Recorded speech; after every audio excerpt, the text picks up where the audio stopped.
Welcome back to The Explainer. Today we're diving into a real-world Haskell programming scenario pulled straight from developer Eng's coding notes. Honestly, this is a fascinating look at something literally every programmer encounters at some point. It perfectly illustrates a hidden coding trap that is just so easy to fall into. We're going to look at how the pursuit of cleaner code can actually backfire, leaving you with some totally unexpected performance and readability issues. We've all had it drilled into our heads since day one of learning to program, DRY. Don't repeat yourself, right?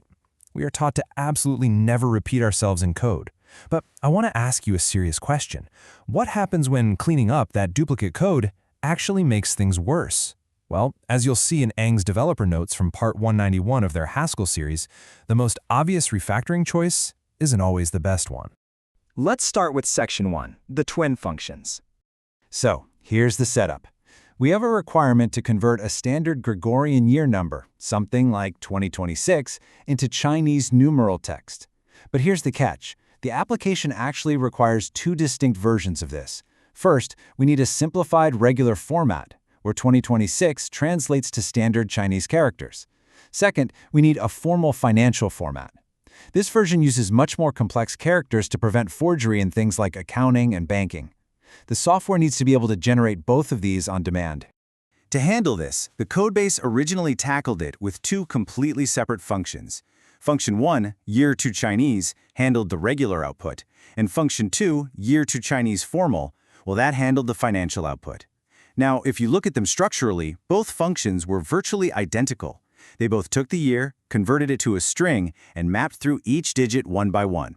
For every single digit, they did a lookup in a dictionary called yearToChinese map. The only real difference was which part of the dictionary they pulled the translated character from. I mean, they were practically twins. Which brings us to section 2, the refactoring attempt. You see two nearly identical blocks of code, and boom, that natural programmer instinct kicks in, right? You just have to refactor it.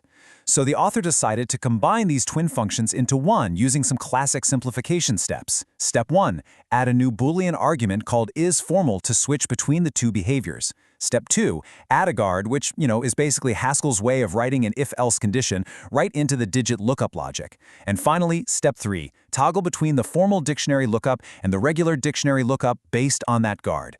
It makes perfect logical sense on paper. And presto, we've got what looks like an absolutely textbook victorious refactoring. The duplicate function is gone entirely, replaced by a single, slick, unified function, yearToChinese. It now takes a Boolean, then an integer, and outputs the text. We've saved lines of code, centralized the logic, and we can totally pat ourselves on the back for a job well done. Or, so we thought. Let's pivot for a second. Section 3, spot the redundancy. Right after writing this seemingly perfect code, the author steps back and points out a massive issue they just created. Think back to the logic we just went over, where the guard checks that isFormal condition. The author asks in their notes, can you spot a significant performance and redundant code flaw in these changes? There is a really subtle but super significant trap hidden right there in the dictionary lookup mechanics. Here is the trap. By shoving that conditional logic inside the yearToChinese mapping function, the program now evaluates that exact same isFormal condition over and over and over again. And worse, it actually reestablishes the list comprehension, fetching the mapping dictionary, for every single digit in the year. Think about it. If the year is 2026, the program checks if it's formal and builds the lookup list for the 2, then does the whole shebang again for the 0, then again for the 2, then again for the 6. We took a simple decision that only needed to be made once per year, and we're now forcing the computer to make it 4 times. We literally introduced a performance redundancy that simply wasn't there when the functions were separate. And it doesn't stop there. Section 4, the readability trap. This simplification attempt leads to an entirely different headache, human readability. Picture this. You're a new dev on the team, or heck, maybe just yourself 6 months from now, scanning through the main application code. You stumble upon this function call, yearToChinese false 2026. What on earth does false mean here? Is it asking if it's a leap year? Is it some weird flag for error handling?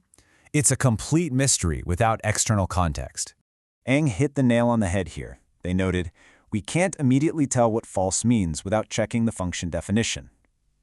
By squishing the functions together and using a Boolean flag, sure, we saved a few lines of code in the module itself, but we've completely destroyed the context for whoever is actually reading the color code. You now have to stop whatever you're doing, go hunt for the yearToChinese function definition, read the arguments, figure it out, and then finally go back to where you were. So let's tally up the damage here. The crucial takeaway is that while we successfully eliminated a duplicate function, the trade-offs were just unexpectedly high.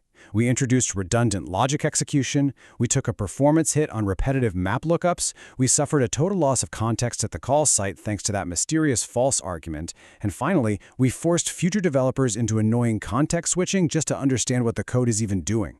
We aimed for simplicity, but we landed straight into complexity. Section 5, to be continued.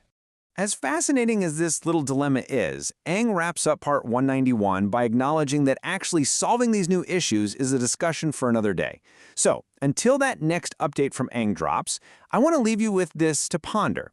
Looking at the constraints we just talked about, how would you personally refactor this Haskell code? How do you eliminate the duplication without sacrificing the lookup performance and without destroying the readability? Is there a sweet spot that avoids all these traps? Think about it, and we'll see you in the next explainer.